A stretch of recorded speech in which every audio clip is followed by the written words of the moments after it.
The sun was setting over the small town of Pine Grove, casting long shadows across the cracked sidewalk as Mia Thompson wheeled herself into Rosie's diner. The bells on the door jingled, announcing her arrival, but few people looked up. It was Friday evening, and the diner bustled with families starting their weekend with burgers and milkshakes. Mia carefully maneuvered her wheelchair between tables, apologizing softly when she accidentally bumped into chairs. She had just turned 12 today, but there was little celebration at home. Her mom had kissed her forehead before leaving for her second shift at the hospital, slipping 3 crumpled $1 bills into her palm. "Happy birthday, sweetheart," her mom had whispered, dark circles under her eyes betraying her exhaustion. "I'm so sorry I have to work. Why don't you treat yourself to something nice at Rosie's? I'll be home by midnight and we can have a proper celebration tomorrow." Mia had nodded, trying to hide her disappointment. She understood that things had been tough since the accident 2 years ago. The car crash that took away her ability to walk had also taken away their old life. The medical bills piled up, her mom picked up extra shifts, and birthdays became simple, quiet affairs. The hostess at Rosie's noticed Mia and gave her a sympathetic smile. "Table for one, honey." Mia nodded, clutching the $3 tightly in her fist. The hostess led her to a small booth in the corner, away from the noisier families. Mia thanked her and carefully placed her precious money on the table, smoothing out the wrinkles with her small fingers. "Can I get you something to drink while you decide?" the hostess asked. "Just water, please," Mia replied, already knowing water was free. She needed to save every penny for a small treat. As Mia waited, she watched the families around her. 2 tables over, a group of 6 was celebrating someone's graduation. They had balloons and gift bags, and everyone was laughing. At another table, a young couple shared a giant sundae, feeding each other spoonfuls of ice cream and giggling, and right next to her, a father and son were finishing up their burgers, the boy chatting excitedly about a baseball game. Mia picked up the menu, her heart sinking as she scanned the prices. Even the cheapest dessert, a plain slice of vanilla cake, cost $4.50. Her $3 wouldn't be enough. She bit her lip, wondering if she should just order a soda and save the rest of her money. It wasn't much of a birthday celebration, but it was better than nothing. The waitress, a kind-faced woman named Judy, according to her name tag, came by with a glass of water. "Ready to order, sweetie?" Mia hesitated, then pushed her $3 forward. "What can I get for this?" It's my birthday today." Something in Judy's expression softened. She looked at the $3, then back at Mia, understanding filling her eyes. Before she could answer, Mia quickly added, "Maybe just a small cookie? Or half a slice of cake?" Judy opened her mouth to respond when a loud burst of laughter came from the graduation party. Someone had opened a gift, a toy water gun, and was pretending to shoot everyone at the table. Mia watched them, remembering her last birthday before the accident. Her mom had taken her and 4 friends to the local pool, and they'd had a water balloon fight. Mia had been so fast then, darting between her friends, impossible to catch. The memory made her throat tight. She turned back to find Judy still standing there, watching her with a mix of concern and kindness. "Just the water is fine," Mia said quietly, pushing the money back into her pocket. Maybe she could use it to buy a small cupcake at the grocery store tomorrow instead. Judy nodded and walked away, but not before giving Mia's shoulder a gentle squeeze. Mia sipped her water and pulled out a small notebook from her backpack. If she couldn't have a proper birthday celebration, she could at least work on her stories. She loved making up tales about brave adventurers who overcame impossible odds. Her teachers always praised her imagination, saying she had a gift for storytelling. She was so absorbed in her writing that she didn't notice when Judy returned to her table, this time with another waitress in tow. They were whispering and glancing in her direction. Mia quickly closed her notebook, suddenly self-conscious. She didn't want anyone's pity, but it wasn't pity she saw in Judy's eyes when she approached again. It was determination. "There's been a mix-up in the kitchen," Judy announced, though her smile suggested otherwise. "We accidentally made an extra chocolate milkshake. Company policy says we can't reuse it, so we'd have to throw it away. Would you do us a favor and take it off our hands?" Before Mia could respond, a tall glass appeared in front of her, a chocolate milkshake topped with whipped cream and a cherry. Mia looked up at Judy, her eyes wide. I can't pay for this," she stammered. Like I said, it's already made. It would be a waste to throw it away, Judy winked. Happy birthday, hun. Tears pricked at Mia's eyes as she thanked Judy. The milkshake was cold and delicious, the chocolate rich and creamy. It was the first birthday treat she'd had in years, and it tasted like kindness. As she savored each sip, Mia noticed the father at the next table watching her. He wasn't staring exactly, just glancing over occasionally with a thoughtful expression. His son was still talking about baseball, demonstrating a pitching motion with his arm, but the father seemed distracted. Mia quickly looked away, focusing on her notebook again and pretending not to notice. The diner grew busier as the evening progressed.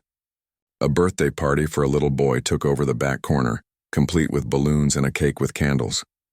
Mia tried not to look, but the singing drew her attention. The little boy, turning 7 according to the candles, beamed as everyone sang to him. When the song ended and he blew out his candles, the entire diner erupted in applause. Mia clapped too, a small smile on her lips despite the ache in her chest. She remembered that feeling, being the center of attention on your special day, making a wish as you blew out your candles, everyone celebrating just for you. It felt like a lifetime ago. Her milkshake was almost gone now, just a few chocolatey drops at the bottom of the glass. Soon she'd have no reason to stay. She glanced at the clock on the wall. Only 6:30. Her mom wouldn't be home until midnight. The thought of going back to their empty apartment, spending the rest of her birthday alone, made her stir the last bit of milkshake slowly, trying to make it last. The diner's door jingled again as more customers arrived. The hostess looked frazzled as she tried to find open tables. The graduation party was getting louder. The little boy's birthday celebration was in full swing, and the line at the door was growing. Mia realized she was taking up a whole booth with just herself and an empty milkshake glass. It was time to go. She was putting her notebook back in her backpack when she felt someone approaching her table. Looking up, she was surprised to see the father from the next table standing there. He was tall with kind eyes and a gentle smile. His son stood beside him, looking curious. "Excuse me," the father said, his voice warm and hesitant. "I couldn't help overhearing that it's your birthday today." Mia nodded slowly, unsure what to say. "What a coincidence," he continued, his smile widening. "We're celebrating too. My son Tom just got an A on his science project and I promised him a special dinner. But I think I ordered way too much food. Would you mind joining us? It would be a shame to waste it." Tom, a freckle-faced boy about Mia's age, added enthusiastically. "Dad always orders too much, and he got a whole chocolate cake for dessert. We can never finish it all." Mia looked between them, confusion and hope battling in her chest. Was this real, or were they just feeling sorry for her? But there was nothing but genuine warmth in the father's eyes, and Tom was practically bouncing with excitement at the prospect of sharing their celebration. I wouldn't want to intrude," Mia said hesitantly. The father shook his head. "Not at all.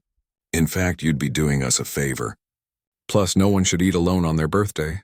I'm Jack, by the way, and this is my son, Tom." He extended his hand, and after a moment's hesitation, Mia took it. His grip was firm and reassuring, like an anchor in the storm of her day. "I'm Mia," she said, a small smile finally breaking through. "And thank you. That would be really nice."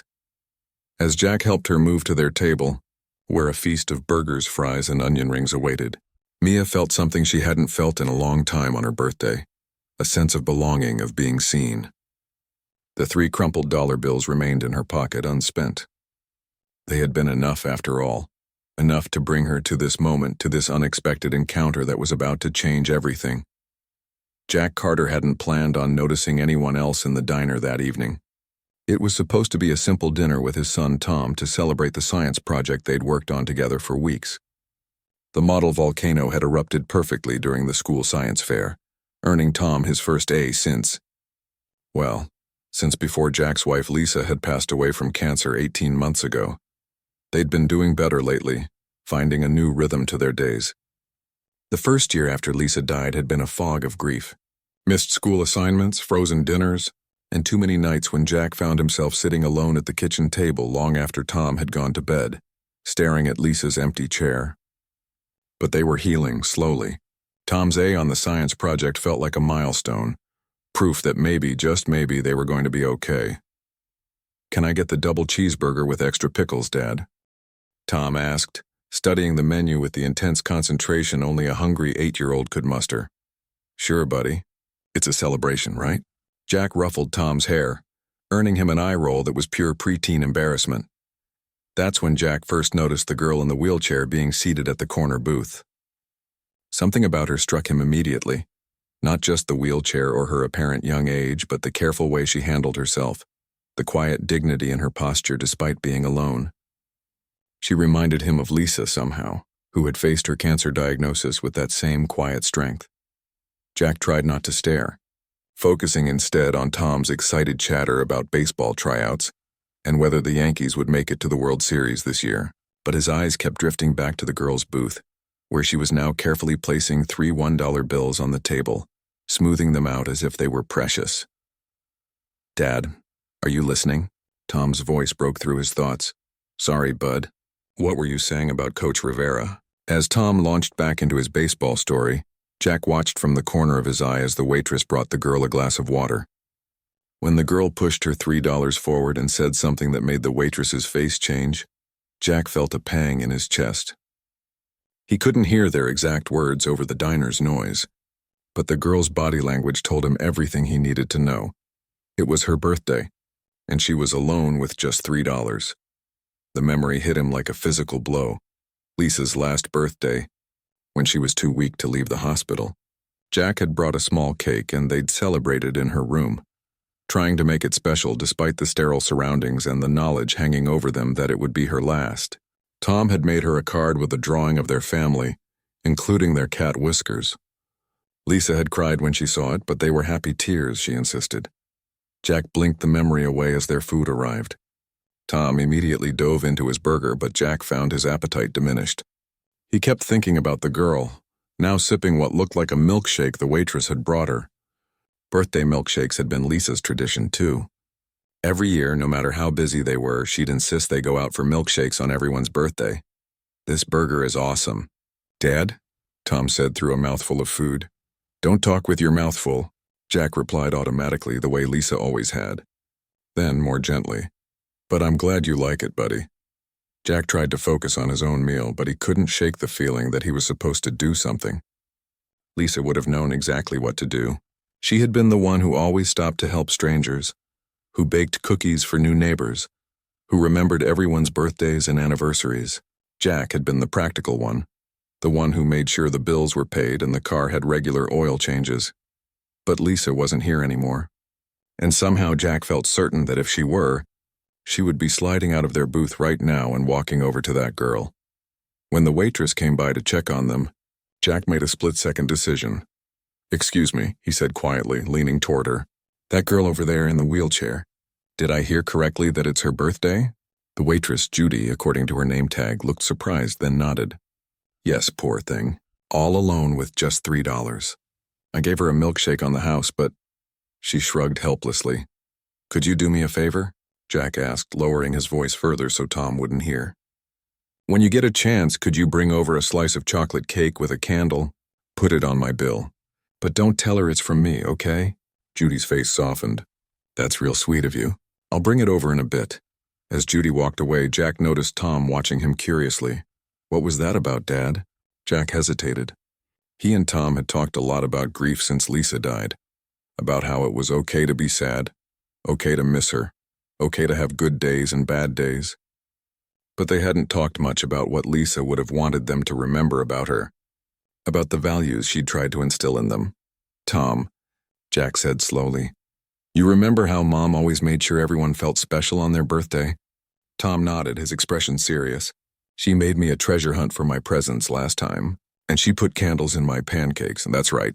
Your mom believed birthdays were important, that everyone deserved to feel celebrated." Jack took a deep breath. "See that girl over there? It's her birthday today, but she's all alone." Tom turned to look, then quickly faced Jack again. "Why is she alone? Where are her parents?" "I don't know, buddy.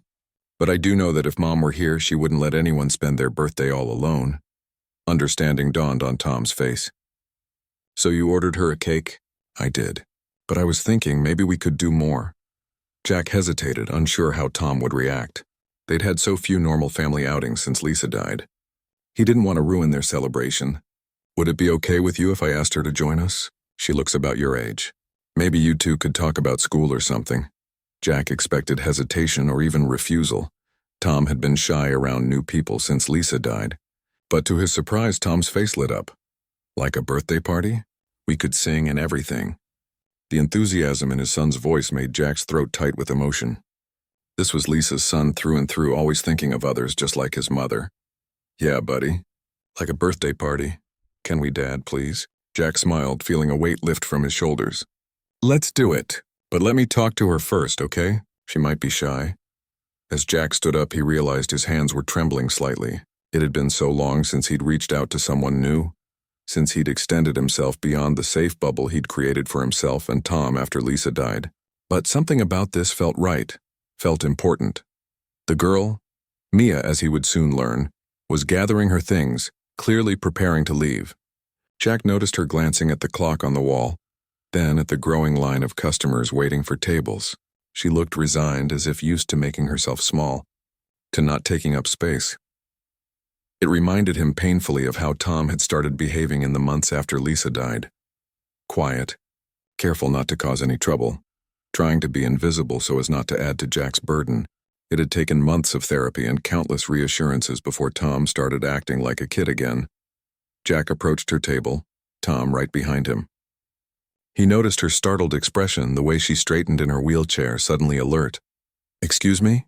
he said, his voice coming out warmer and more confident than he felt. "I couldn't help overhearing that it's your birthday today," when she nodded, looking wary but curious.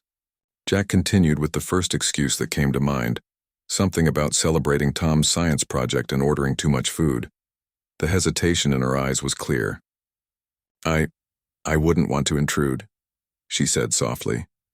"Not at all," Jack assured her, meaning it more with each passing second. "In fact, you'd be doing us a favor. Plus, no one should eat alone on their birthday." As he introduced himself and Tom extending his hand, he saw something shift in her expression, a tentative hope replacing the wariness. When she finally smiled and accepted his invitation, Jack felt a rush of something he hadn't experienced in a long time, the simple joy of making someone else happy. Helping Mia move to their table was a bit awkward at first. Jack had never assisted someone in a wheelchair before, and he was afraid of saying or doing something wrong. But Mia was patient, quietly directing him on the best way to help her transfer from her wheelchair to the booth. "I can manage most of it myself," she explained, showing surprising upper body strength as she shifted herself. "I've had lots of practice." Once settled, Mia looked at the spread of food with wide eyes. Jack had indeed ordered too much, a habit from when Lisa was sick, and he'd buy extra of whatever she was craving that day, hoping to tempt her appetite. "Please help yourself," Jack urged, pushing a basket of fries toward Mia. "Tom and I couldn't possibly finish all this." "Thank you," Mia said, still seeming slightly dazed by the turn of events. "This is really nice of you." "It's nothing," Jack replied, though they all knew it wasn't nothing. It was something significant, this unexpected connection forming between strangers in a busy diner. Tom, initially shy, quickly warmed up to Mia. "So you're 12? I'm 8 3/4. Do you like baseball? I'm trying out for Little League next month. Dad's helping me practice my pitch." Jack watched as Mia relaxed into the conversation, answering Tom's rapid-fire questions with growing confidence. There was something about kids. They could cut through awkwardness in ways adults couldn't, with their directness and lack of pretense. "I used to play soccer before my accident," Mia was saying, her voice matter-of-fact rather than self-pitying. "Now I'm learning wheelchair basketball at the community center. It's pretty cool, actually. Takes a lot of arm strength." "Whoa, that sounds awesome," Tom said, genuinely impressed. "I bet you're really good at it." Jack found himself drawn into their conversation, asking questions about wheelchair basketball and learning about Mia's favorite subjects in school, English and art. Her dream to become a writer someday, and how her mom worked as a nursing assistant at the local hospital. "She works really hard," Mia said, a note of pride in her voice. "She has 2 jobs now, that's why she couldn't be here today, but we're going to celebrate together tomorrow." The matter-of-fact way she stated this without complaint or self-pity struck Jack deeply. Here was a child who had clearly faced more challenges in her 12 years than many people did in a lifetime. Yet she spoke with gratitude rather than bitterness. When Judy appeared with the chocolate cake slice, a single candle flickering in the center, Mia's face transformed with surprise and delight. As Tom enthusiastically led the nearby tables in singing Happy Birthday, Jack watched Mia's eyes fill with tears that she quickly blinked away. "Make a wish," Tom urged when the song ended. Mia closed her eyes for a moment, then blew out the candle. The small puff of smoke curled upward, carrying whatever secret wish she'd made into the universe. "What did you wish for?" Tom asked immediately. "Tom," Jack gently admonished, "you know you can't ask that. If she tells us, it won't come true." Mia smiled, cutting into the cake with the fork Judy had provided. "It's okay. I can tell you part of it. I wished for more birthdays like this one." She took a bite, closing her eyes briefly in appreciation. "This is so good. Would you like some, Tom?" As Tom eagerly accepted a forkful of cake, Jack felt something shift in his chest, a loosening of the tight band of grief that had constricted his heart for so long. Watching his son and this brave, resilient girl share cake and conversation, he realized that Lisa was still with them in a way. Her kindness, her belief in celebrating others, her way of building connections, these lived on in the values she'd instilled in both him and Tom. For the first time in 18 months, Jack felt like he was truly honoring Lisa's memory, not just by remembering her, but by living the way she had taught them to live, with open hearts and generosity of spirit. The diner had grown even busier around them, but in their little bubble of conversation and connection, time seemed to slow down. As Mia told them about her favorite books and Tom recounted his science project disaster rehearsal, involving too much baking soda and an explosion that had covered their kitchen in red lava, Jack found himself truly laughing for the first time in longer than he could remember. And when he caught Mia's eye across the table, he saw recognition there, the understanding of shared experience that needed no words. They had both lost something irreplaceable. They were both learning to navigate a world forever changed. But in this moment, surrounded by the warm buzz of the diner and the sweet taste of chocolate cake, they had found something unexpected, a moment of genuine connection, a reminder that even in the midst of loss and challenge, joy could still find its way in. Judy returned to their table with a pot of coffee. "How's everyone doing over here? Can I get you anything else?" Jack looked at Tom, who was now showing Mia his baseball card collection that he carried everywhere, and at Mia, who was examining each card with exaggerated interest that Jack could tell was only partly feigned. "I think we're doing just fine," he said, and meant it in a way he hadn't in a very long time. Mia couldn't remember the last time she'd laughed so much. What had started as one of the loneliest birthdays of her life had somehow turned into something wonderful. Tom was showing her his collection of baseball cards, explaining each player's statistics with the seriousness of a sports commentator. His enthusiasm was infectious, and even though Mia knew almost nothing about baseball, she found herself genuinely interested. "This one's my favorite," Tom said, carefully pulling out a slightly worn card from the middle of his stack. "It's not worth much money, but Dad took me to this game and the player signed it afterward." Mia held the card carefully, noting the signature scrawled across the bottom. "That's really cool. I've never been to a professional game before." "Never?" Tom looked genuinely shocked, as if he'd just discovered Mia had never seen the sun. "Dad, did you hear that?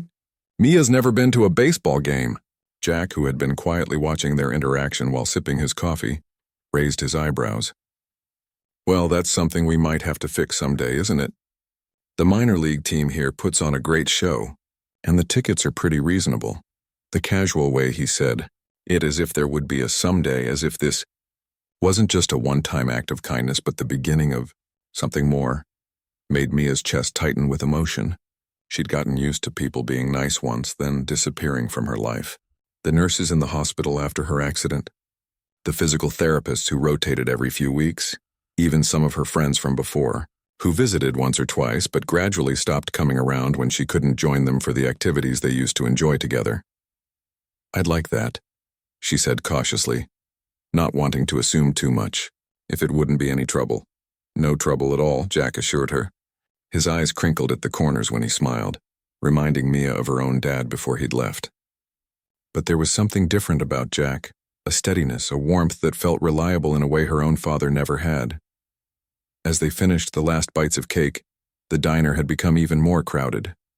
The line at the door stretched all the way outside now, and Judy was rushing between tables, looking harried but still managing to smile at each customer. "I should probably go," Mia said reluctantly, noticing the time.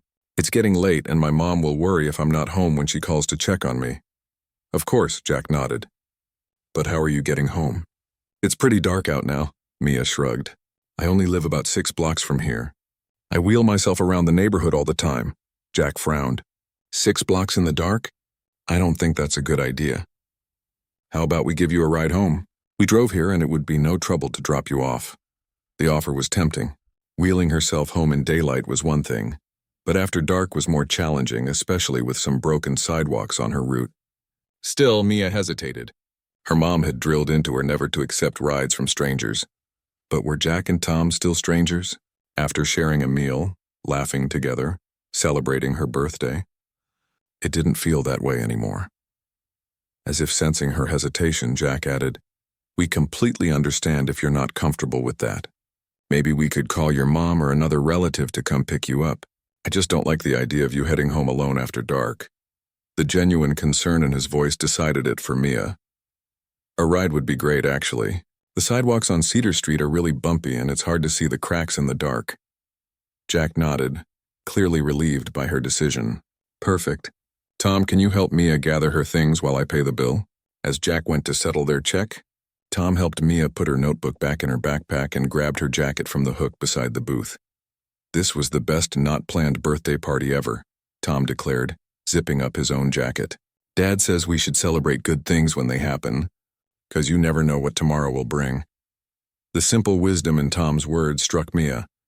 Despite everything she'd been through, the accident, the surgeries, learning to navigate the world from a wheelchair, she still found herself waiting for things to go back to normal before she could be happy again. But what if this was normal now? What if happiness wasn't something waiting for her in some perfect future, but something she could find in moments like this? When Jack returned, he helped Mia back into her wheelchair with careful, respectful movements. She appreciated that he asked before touching her chair, a courtesy not everyone extended. Many people assumed they could just push her without asking, as if the wheelchair was public property rather than an extension of her own body. "All set?" Jack asked, looking between Mia and Tom. When they both nodded, he added, "Judy says to wish you a happy birthday again, Mia. She said seeing you smile made her whole day better." Mia felt a wave of warmth. She'd have to remember to thank Judy properly next time she came to the diner. The free milkshake had been the first bright spot in her day, the first hint that her birthday wouldn't be completely forgettable after all. The cool evening air hit them as they exited the diner. September in Pine Grove brought chilly nights, and Mia was glad for her jacket. Jack led them to a modest blue sedan parked near the entrance. It wasn't new or fancy, but it was clean and well-maintained. "Do you prefer to sit in the front or back?" Jack asked Mia, opening the passenger door. "The front is easier," Mia explained. "I can transfer myself if you put my wheelchair in the trunk." Jack nodded, watching attentively as Mia demonstrated her technique for transferring from her wheelchair to the car seat. She'd become quite adept at it over the past 2 years, building impressive upper body strength through necessity. As Jack carefully folded her wheelchair and placed it in the trunk, Tom buckled himself into the back seat. "Dad says I can sit in the front when I'm 13, he informed Mia. "But I don't mind the back. I can see more out the windows." Once they were all settled, Jack started the car. "Which way to your place, Mia?" Mia directed him through the quiet streets of Pine Grove. The small town looked different at night, the familiar buildings transformed by shadows and streetlights. They passed the elementary school where Mia had once run races at field day, the park where she'd learned to ride a bike, the corner store where she and her mom sometimes splurged on ice cream sandwiches in summer. Each landmark held memories of her life before the accident, but for the first time those memories didn't bring the usual sharp pain of loss. Instead, they felt like part of a story, her story that was still continuing, still unfolding in new and unexpected ways. "It's the apartment building on the left," Mia said as they approached her home. "The brick one with the blue awning."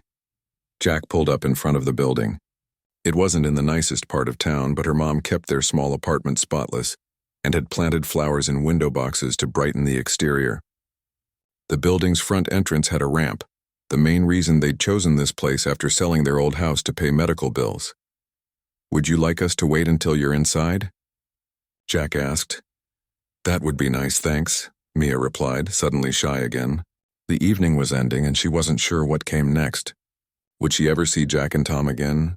Or would this just become a nice memory, a story she'd tell her mom about the kind strangers who made her birthday special? Jack helped her transfer back into her wheelchair, then handed her the backpack. We had a really great time with you tonight, Mia. Yeah, Tom added enthusiastically from the back seat, having rolled down his window to talk to her. Way better than just me and Dad, Jack laughed. Thanks a lot, buddy. Mia smiled at their easy banter, the clear affection between father and son. I had a great time too. Thank you for everything. The moment stretched, none of them quite ready to say goodbye. Finally, Jack reached into his pocket and pulled out a business card. I run a small home repair business, he explained, handing her the card. That's my cell number. If you and your mom ever need anything fixed around your apartment, I'd be happy to help. No charge, he added quickly when he saw Mia's expression. Just neighbors helping neighbors. Mia took the card, recognizing the gesture for what it was. Not charity, but a genuine offer of connection, a door being left open. Thank you. My mom works so hard, but there are some things around the apartment that need fixing. The bathroom door sticks and the kitchen faucet drips all night.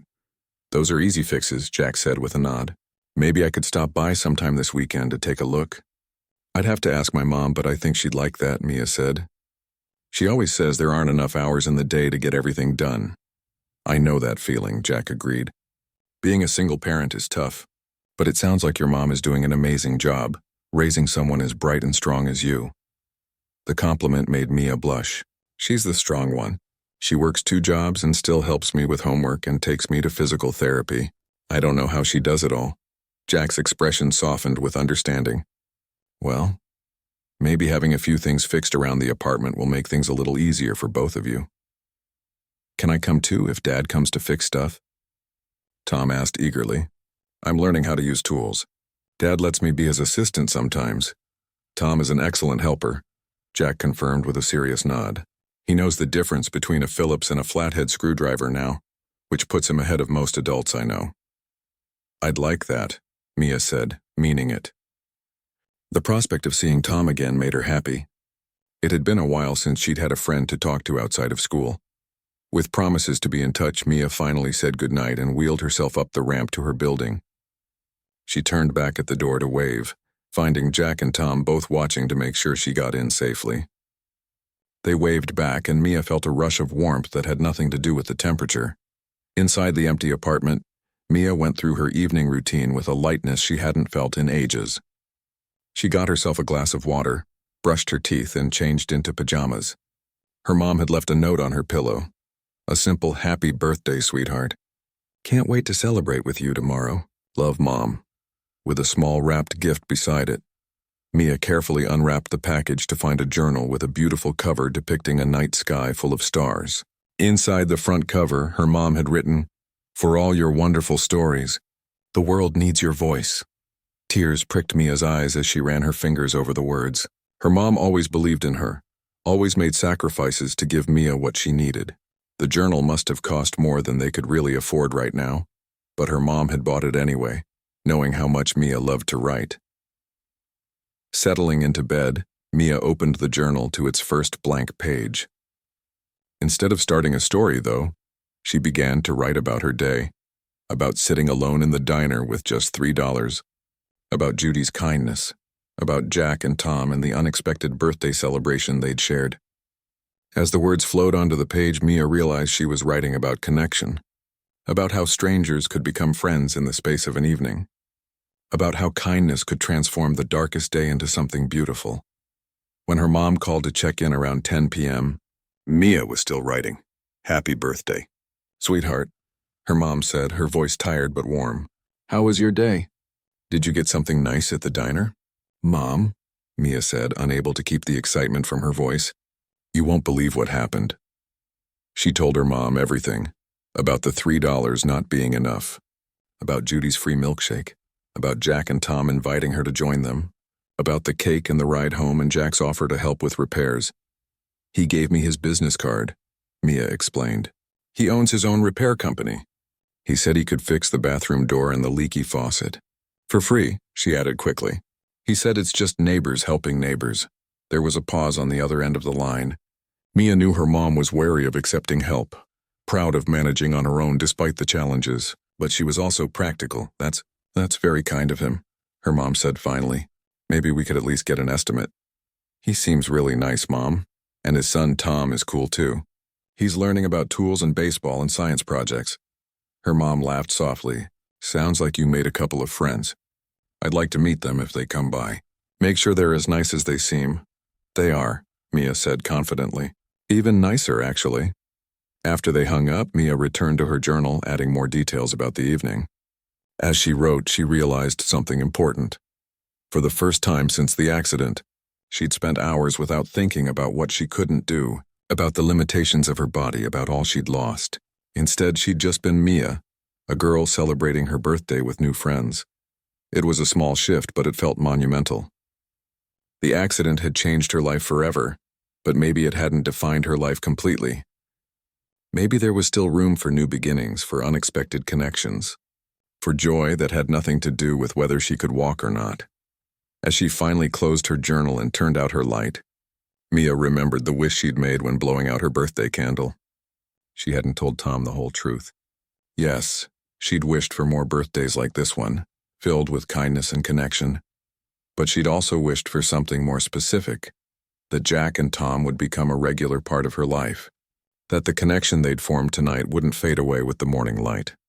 It was a big wish, perhaps too big for a single birthday candle, but as Mia drifted toward sleep, she allowed herself to hope that maybe, just maybe, some wishes do come true.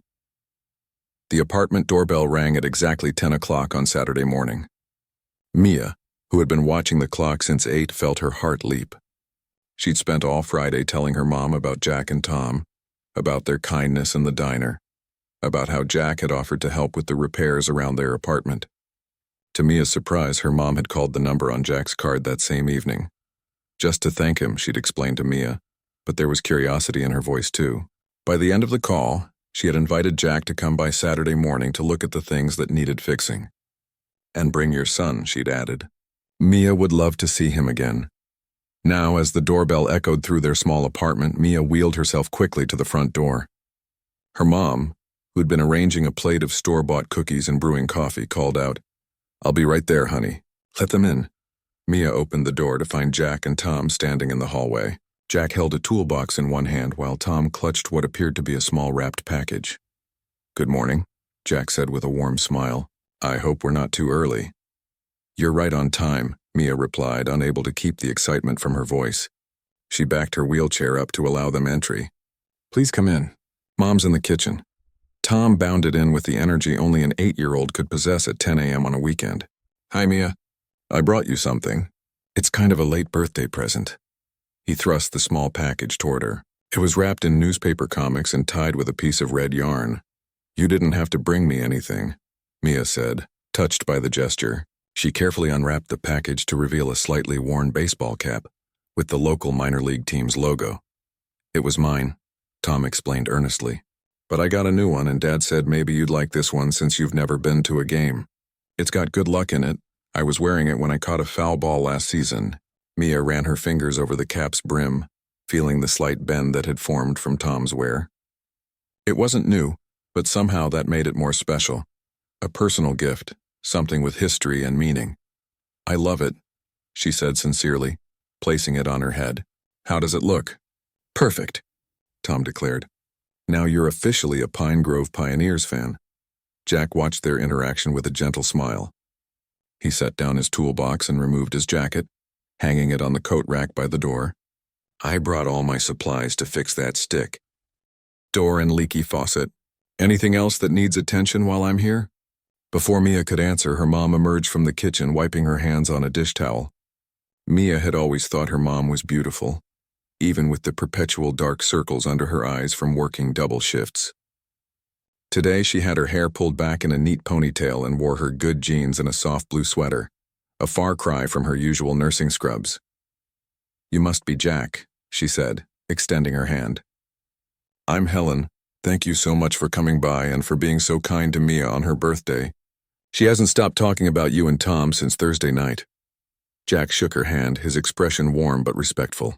It was our pleasure, truly. Mia made our evening much more special than it would have been otherwise. Tom, who had been hovering nearby, stepped forward. Hi, Mia's mom. I'm Tom. I gave Mia my lucky baseball cap. Do you like baseball too? Helen laughed, the sound brightening her tired face. I haven't been to a game in years, but I used to enjoy it. My dad was a big fan. You should come with us sometime, Tom suggested with the straightforward enthusiasm of a child who hadn't yet learned to hesitate in extending invitations. Dad says we're going to take Mia to a game when the season starts again. Mia held her breath, watching her mom's reaction. Helen looked momentarily startled, then glanced at Jack with a questioning expression. We were discussing it as a possibility, Jack clarified gently.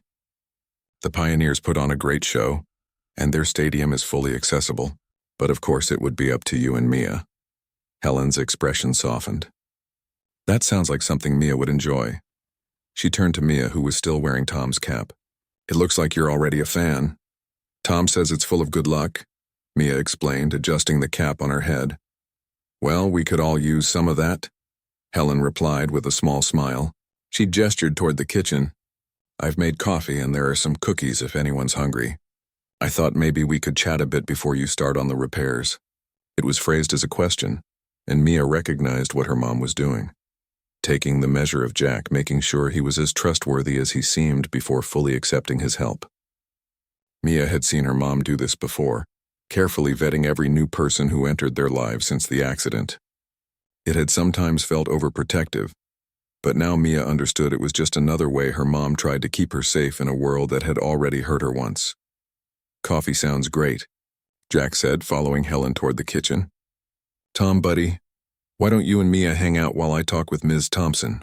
It's just Helen, please, Mia's mom corrected gently. Would you like to see my room, Tom? Mia asked. I've got some cool books about space and a few board games. Awesome, Tom agreed, looking to his dad for permission. Jack nodded. Go ahead, but remember what we talked about in the car. Tom gave a serious nod before following Mia down the short hallway to her bedroom. Once they were out of earshot, Mia asked curiously, What did you talk about in the car? Tom lowered his voice. Dad said I should be careful not to ask too many questions about your accident or why you use a wheelchair. He said sometimes people don't like to talk about stuff like that, and I should let you bring it up if you want to. Mia was touched by Jack's thoughtfulness. Many people, especially kids, blurted out questions about her wheelchair without thinking about how it might make her feel. But Mia had long since grown comfortable talking about her accident. It was a part of her life, after all. It's okay if you have questions, she told Tom as she pushed open her bedroom door. I don't mind talking about it.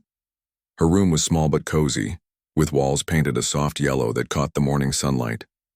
Bookshelves lined one wall, filled with well-worn paperbacks. Her desk was positioned beneath the window, giving her a view of the street below and the small city park across the way. Posters of favorite authors and a few bands decorated the remaining wall space, along with a corkboard covered in photos, ticket stubs, and inspirational quotes. Tom looked around with obvious interest.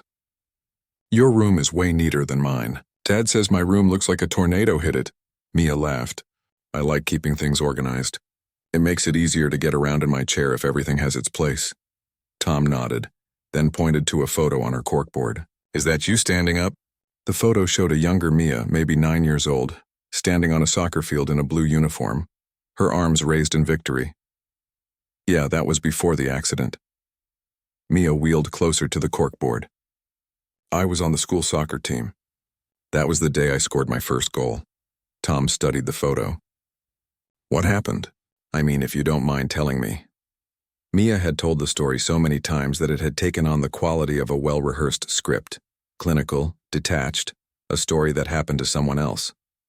But something about Tom's direct, genuinely curious gaze made her want to tell it differently this time. It was 2 years ago, she began, moving to her desk chair where Tom could sit on the edge of her bed across from her. Mom and I were driving home from my piano lesson. It was raining really hard, and this truck coming the other way lost control. The driver was texting and didn't see the curve in the road. Tom's eyes widened. That's why Dad never looks at his phone when he's driving. He says nothing is that important.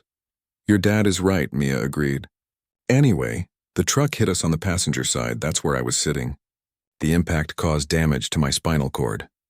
She saw Tom's confused expression and explained, "That's the bundle of nerves that runs down your back and helps your brain talk to the rest of your body. Mine got hurt in a way that means the messages can't get through to my legs anymore." "Does it hurt?" Tom asked quietly. Mia considered this. "Not anymore.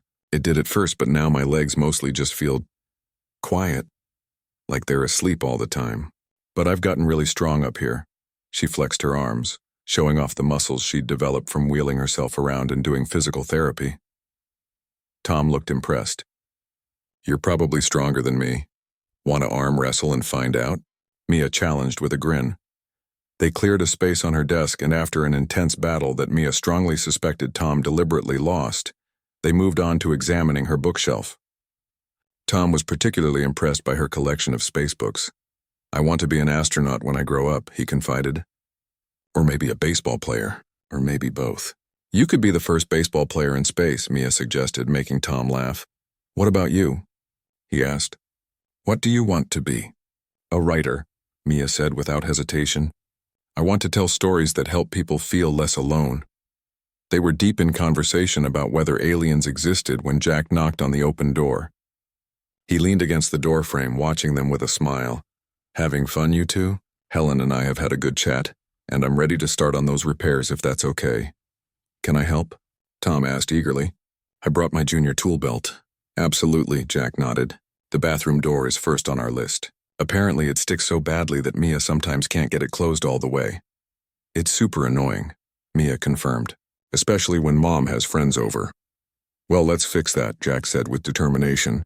"Mia, would you like to supervise our work? I always find it's good to have a project manager keeping us on task." The way he included her, making her part of the process rather than just the recipient of help, made Mia smile. "I'd be a great project manager. I'm very organized." "She really is, Dad," Tom said seriously. "You should see her bookshelf. Everything's in alphabetical order."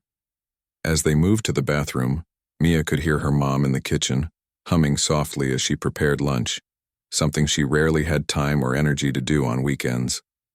The apartment felt different somehow, filled with voices and movement and the sounds of Jack explaining to Tom how to measure the door to find where it was catching. Helen appeared in the hallway, watching the scene with a mixture of amusement and something softer, more vulnerable. "Jack tells me he's making chicken sandwiches for us all after he finishes the repairs. Apparently it's his specialty." "Mom, did you know Tom's dad used to be a carpenter before he started his own repair business?" Mia said excitedly. "And Tom is learning all about tools." "So I heard," Helen replied, her expression warm as she watched Jack patiently showing Tom how to sand down the edge of the door. "Jack's been telling me about his business. He does quite a bit of work for elderly residents in town, helping them stay in their homes safely." There was something in her mom's voice that Mia hadn't heard in a long time. A lightness, an absence of the constant worry that had been her companion since the accident. It made Mia's chest feel full, like her heart was expanding.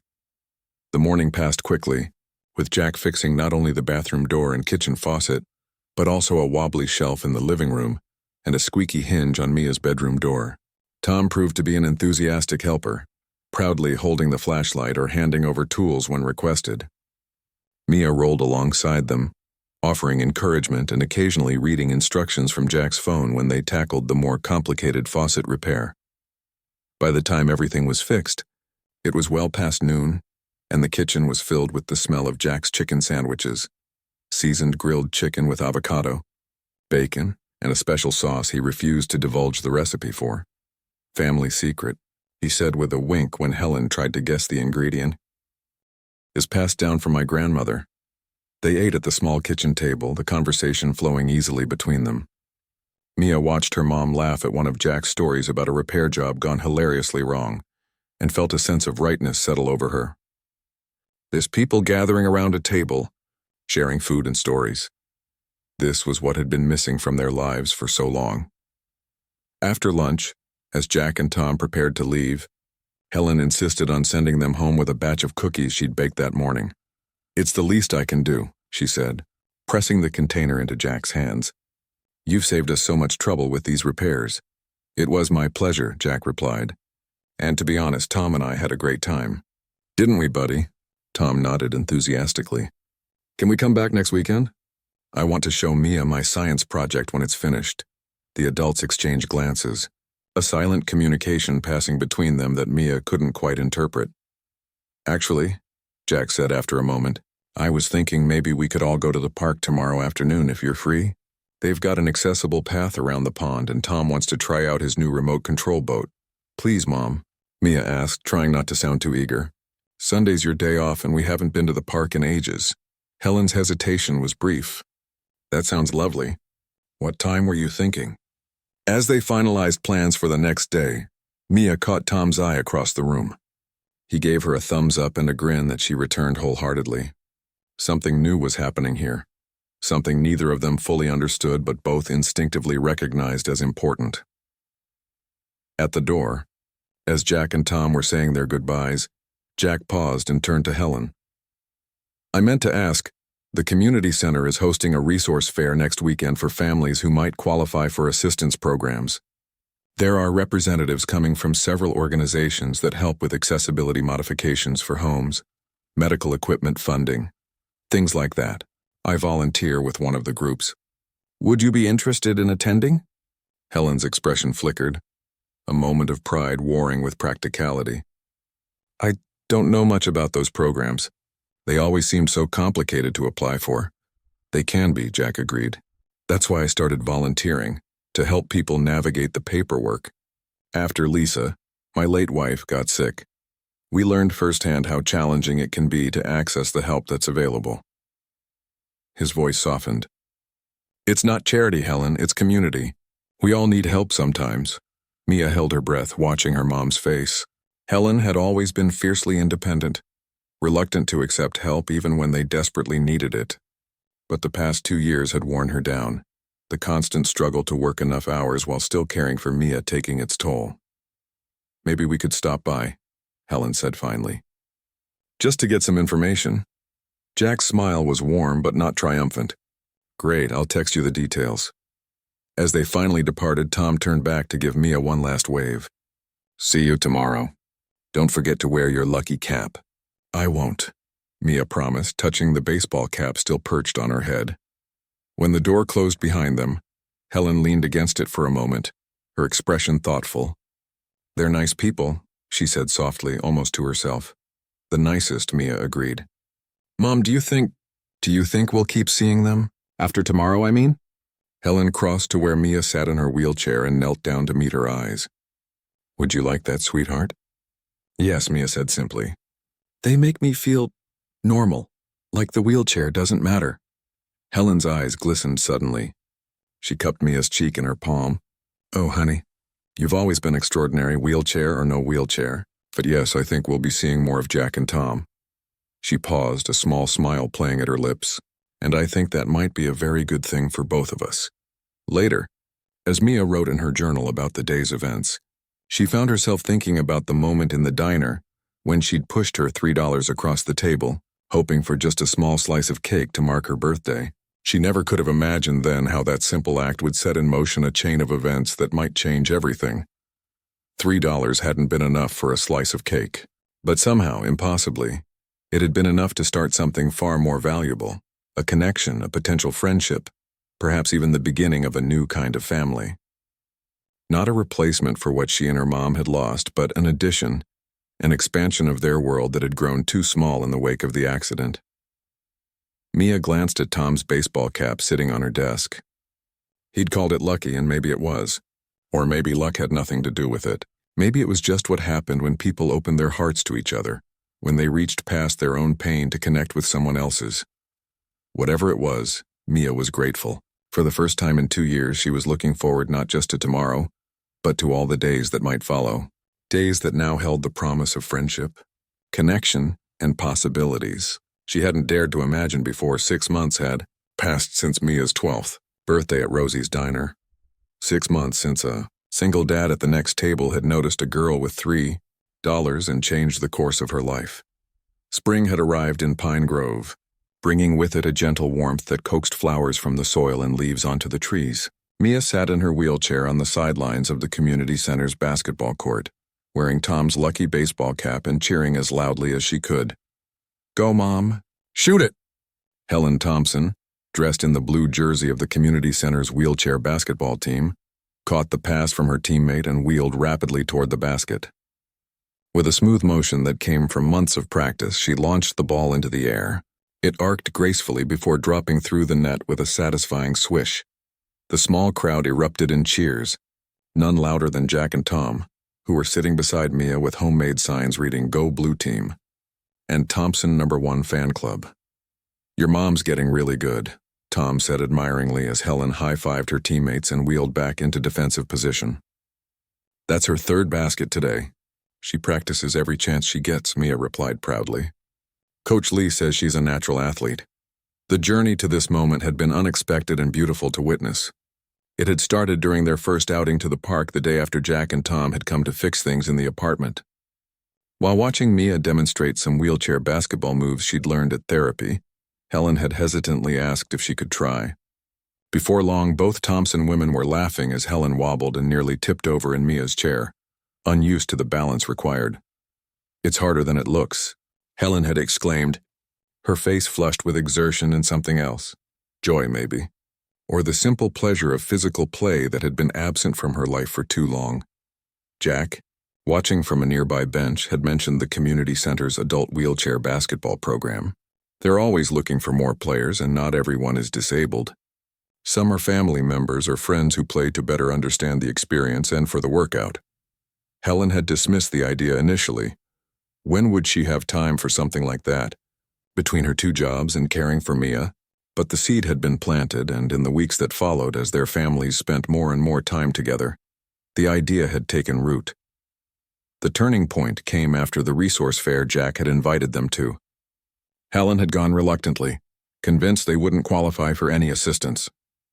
But armed with Jack's knowledge of the system and his gentle persistence, they'd discovered several programs they were eligible for: a grant to modify their apartment with wider doorways and an accessible shower, financial assistance for a newer, lighter wheelchair for Mia, and most significantly, a special healthcare supplement that meant Helen could reduce her hours at her second job without losing essential income. With her newfound free time, a gift she hadn't experienced in years, Helen had finally agreed to try one wheelchair basketball practice.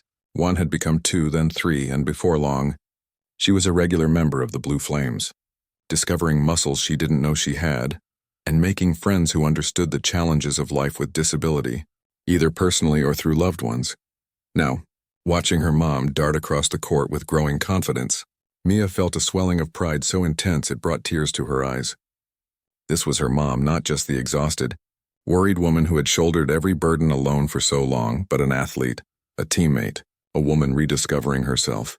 "She's amazing," Jack said softly from beside Mia, his eyes following Helen's movements with unmistakable admiration. Over the past months, his friendship with both Thompson women had deepened into something warm and comfortable. He was a regular visitor at their apartment, not just for repairs now, but for shared meals, movie nights, and conversations that often lasted late into the evening after Tom and Mia had gone to bed. Mia had noticed the way her mom's eyes lingered on Jack sometimes, the way she laughed more easily in his presence, the careful way she began to include him in decisions about Mia's care and activities. It wasn't romance exactly, or at least, neither adult would admit to such a thing, but it was a partnership forming slowly and naturally, built on mutual respect and shared experiences. The final buzzer sounded, signaling the end of the game.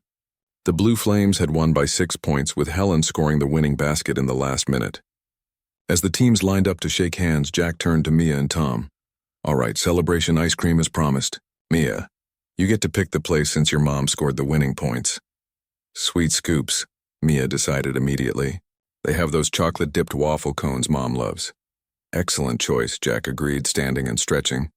"Tom, help me gather our things while Mia goes to congratulate the star player."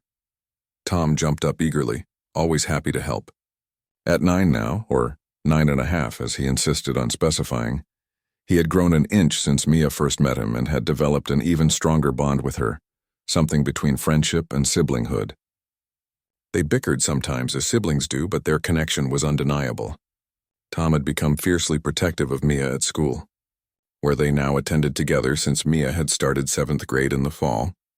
and she helped him with his English homework, proofreading his assignments with the keen eye of a budding writer. Mia wheeled herself to the edge of the court where the players were gathering their water bottles and towels. Helen spotted her daughter approaching and broke into a radiant smile, wheeling over to meet her. "Did you see that last shot?" Helen asked, her face flushed with exertion and triumph. "I couldn't believe it went in." "It was perfect," Mia said, throwing her arms around her mom's sweaty shoulders. "Coach Lee was going crazy. He said you've improved more than anyone on the team." Helen laughed, returning the hug tightly. "Well, I had the best teacher," she said, pulling back to look at Mia. "All those hours you spent showing me how to maneuver and balance. It made all the difference." It was true. In the early days of Helen's basketball adventure, Mia had become the coach, patiently demonstrating techniques she'd learned in therapy, correcting her mom's form, encouraging her when she got frustrated. Their roles had reversed in those moments. Mia the expert, Helen the novice, in a way that had been healing for both of them. "Jack says we're going to Sweet Scoops to celebrate," Mia informed her. "My choice, since you're the game MVP." "Sweet Scoop sounds perfect," Helen agreed, wiping her face with a towel. "Just let me shower and change quickly. I don't think they want a sweaty basketball player dripping on their floor." As Helen wheeled toward the locker room, Coach Lee approached. A former Paralympic athlete who had lost the use of his legs in a motorcycle accident 15 years earlier. He had become an important mentor for both Thompson women. "Your mom's a natural." "Mia," he said, his deep voice filled with genuine admiration. "She's got the competitive spirit and the work ethic." The Regional Adapted Sports Committee is looking for representatives for their youth program development initiative. I've recommended Helen. She'd be perfect, parent of a disabled child, player herself, passionate about inclusion. What do you think? Mia's eyes widened. "That would be amazing. Mom's always saying there should be more opportunities for kids like me to play sports. When she couldn't find a program, she drove me 30 miles to the next town for wheelchair basketball lessons." Coach Lee nodded. "That's exactly why we need her voice. The position comes with a stipend too, not a fortune, but something to acknowledge the time, commitment. The potential of this opportunity wasn't lost on Mia. Her mom had already reduced her hours at the convenience store job, thanks to the assistance programs they'd qualified for. If she could replace those hours with work she was passionate about, work connected to the world of adaptive sports that had become so important to both of them. "You should definitely tell her," Mia said firmly. "She might say she's not qualified, but you can tell her I said she'd be perfect for it." Coach Lee laughed. "I'll do that. Your endorsement carries a lot of weight with your mom." He glanced over to where Jack and Tom were waiting by the bleachers. "You've got quite the cheering section these days." Mia followed his gaze, warmth spreading through her chest. "Yeah, we do. They're family now, I guess. Not by blood, but by choice." "Those are the best kind sometimes," Coach Lee said softly, a knowing look in his eyes. "The families we build ourselves." After Helen emerged from the locker room, freshly showered and changed into jeans and a light sweater, the four of them headed to Sweet Scoops. The ice cream parlor was a Pine Grove institution, with its retro decor and homemade waffle cones that filled the street with a mouth-watering aroma. It was also fully accessible, with a ramp entrance and tables spaced wide, enough for Mia to navigate comfortably. Details she had once taken for granted but now noticed and appreciated, as they settled at their favorite corner table with elaborate sundaes, Helen's treat despite Jack's protests. Mia looked around at these three people who had become her world. Her mom more relaxed and joyful than Mia had seen her in years.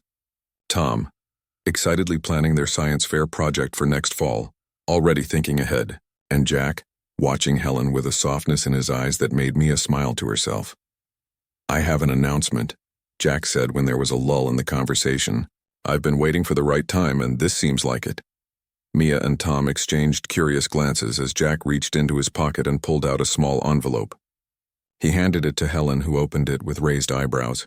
"What's this?" she asked, pulling out what appeared to be tickets. 4 tickets to see the Pine Grove Pioneers on opening day," Jack explained, his eyes twinkling. "Box seats, fully accessible. I've been saving up.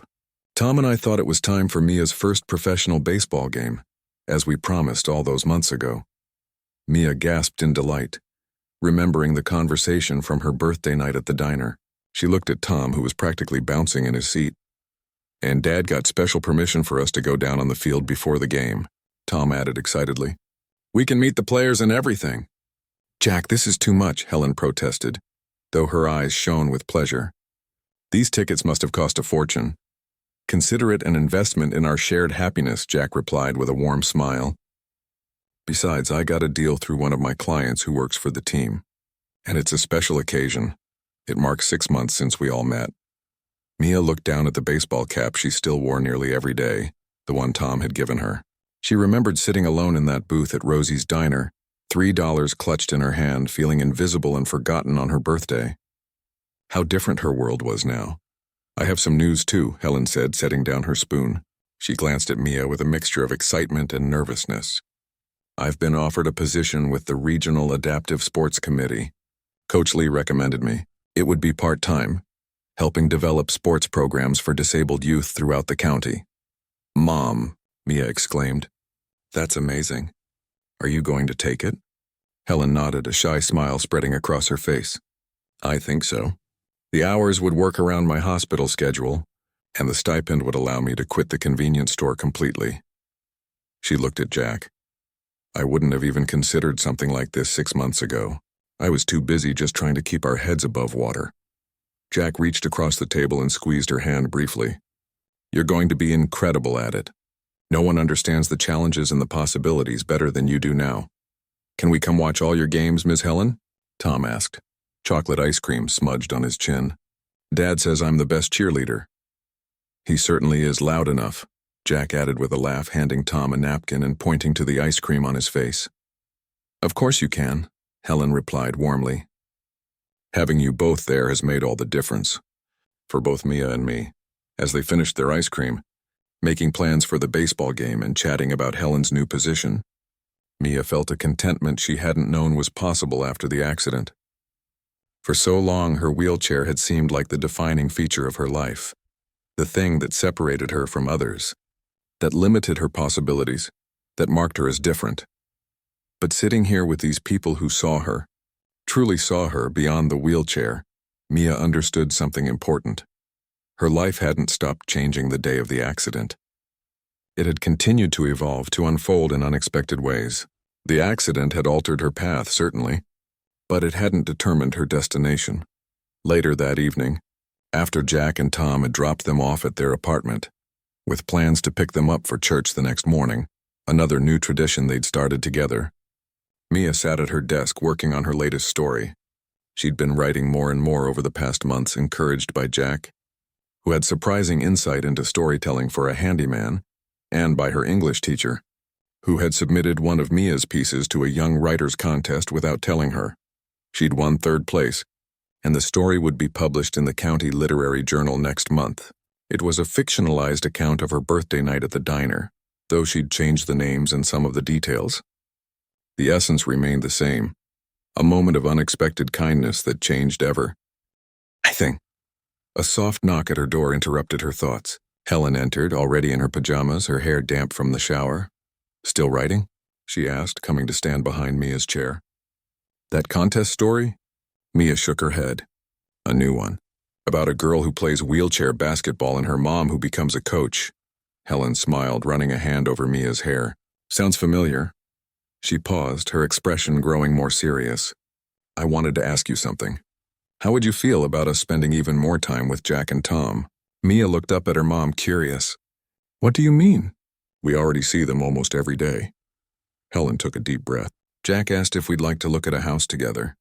There's a place for rent near the park, a ranch-style house completely accessible with 4 bedrooms. It would be, well, we'd be like a family, living together, but only if you're comfortable with the idea. Mia's eyes widened. Are you and Jack? We care about each other very much, Helen said carefully. We've been taking things slow because of you and Tom. We wanted to make sure you two were solid before we complicated things. But yes, we're together now. We have been for a while. Mia thought about this. She'd noticed the lingering looks between them, the way they often sat close on the couch during movie nights, how Jack always seemed to find reasons to touch her mom's hand or shoulder. It wasn't surprising, really, just unexpected in its timing. Does Tom know? About the house, I mean. Helen nodded.